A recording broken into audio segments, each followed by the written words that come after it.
Police कातिलों की सरगर्मी से तलाश कर रही है, वहीं दूसरी तरफ रोज नए खुलासे हो रहे हैं।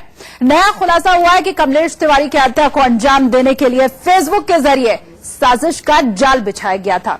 पहले कातिल ने फेसबुक के जरिए दोस्ती की आड़ में मीटिंग तय की और जब मीटिंग हुई तो कमलेश का कत्ल कर दिया गया।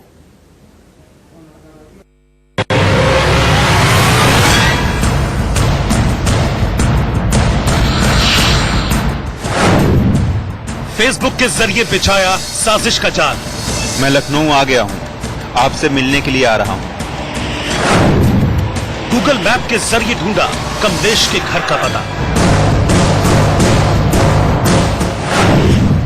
50 मीटिंग में तय हुआ कमलेश के मर्डर का प्लान।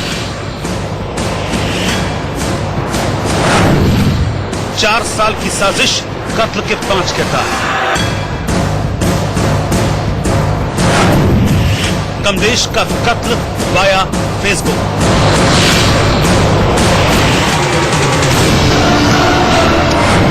पहले फेसबुक पर दोस्ती की, फिर दोस्ती की आड़ में दगाबाजी करके कमलेश तिवारी की जान ले ली गई। कमलेश तिवारी हत्याकांड में लगातार नए खुलासे हो रहे हैं। अब नया खुलासा हुआ है, कातिलों ने पहले फेसबुक के जरिए दोस्ती की, दोस्ती के बाद मीटिंग फिक्स की और जब मीटिंग फिक्स हो गई तो वही मौत की वजह बन गई।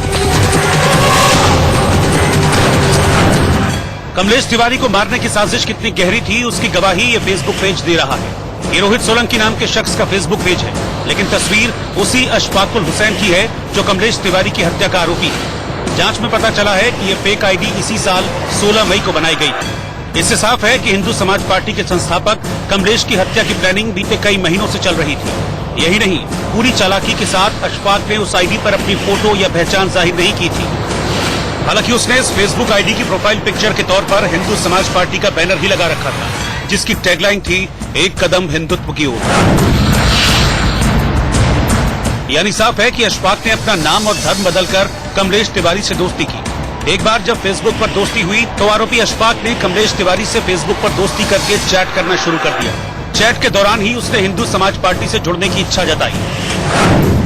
मैं हिंदू समाज पार्टी से जुड़ना चाहता हूं। मैं हिंदू समाज पार्टी का प्रचार करना चाहता हूं। अगर आप मुझे मौका दें तो मैं गुजरात में हिंदू प्रचार का बड़ा कैडर खड़ा कर दूंगा। इसी साजिश से अनजान कमलेश तिवारी कातिलों के बिछाए जाल में फंस गए। इसके बाद दोनों ने एक दूसरे का नंबर लिया और फोन पर बातचीत शुरू कर दी। बातचीत के दौरान ही 18 अक्टूबर को मीटिंग फिक्स हुई। पुलिस की जांच में पता चला है कि मीटिंग की तारीख तय होने के बाद दोनों के बीच कई बार फोन पर बातचीत भी हुई। सर, आपकी पार्टी का ऑफिस किधर है? मैं आपसे लखनऊ मिलने आ रहा हूँ। मेरे रुकने का कोई इंतजाम हो पाएगा? ठीक है, मैं किसी होटल में ही रुक जाऊंगा। पुलिस की जांच में ये पता चला कि अशफाक ने फोन पर ही मीटिंग तय कर ली थी। एक बार मीटिंग तय होने के बाद दोनों ही साजिशकर्ता 17 अक्टूबर को लखनऊ आए। लखनऊ आने के बाद यहाँ पर खालसा नाम के होटल पर रुके, जहाँ पर दोनों ही साजिशकर्ता की तस्वीरें सीसीटीवी में कैद हो गई। ये तस्वीरें उस वक्त की हैं जब दोनों आरोपी होटल में रुकने के लिए आए थे। होटल में चेक इन करने के बाद दोनों आरोपी होटल के अंदर चले गए थे। होटल में जाने के बाद दोनों ने भगवा रंग के कपड़े पहने ताकि किसी को शक न हो। पुलिस की जांच में पता चला है कि अशफाक ने कमलेश तिवारी से मिलने से 10 मिनट पहले फोन किया था।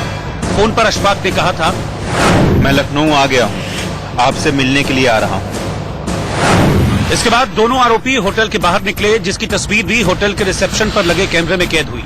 होटल से बाहर निकलने के बाद दोनों आरोपियों ने गूगल मैप का सहारा लिया ताकि कमलेश के घर तक पहुंचा जा सके। दोनों आरोपी कमलेश तिवारी से अच्छी बातचीत करके उनके घर मिलने पहुंचे। मतलब ये था कि सब कुछ साजिश के तहत ही चल रहा था।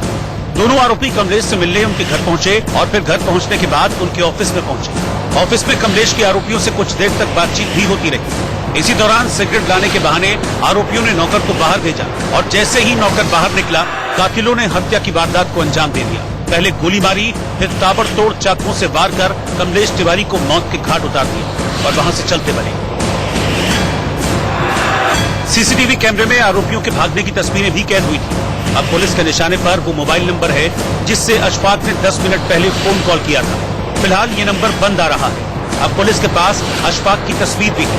पुलिस अशफाक और उसके दोस्त की सरगर्मी से तलाश कर रही है। आरोपी लगातार ठिकाने बदल रहे हैं। पुलिस उनकी तलाश में छापेमारी कर रही है। उम्मीद है कि दोनों आरोपी जल्द ही पुलिस की गिरफ्त में आ जाएंगे और इस हत्याकांड का पर्दाफाश हो जाएगा। Bureau report, India news.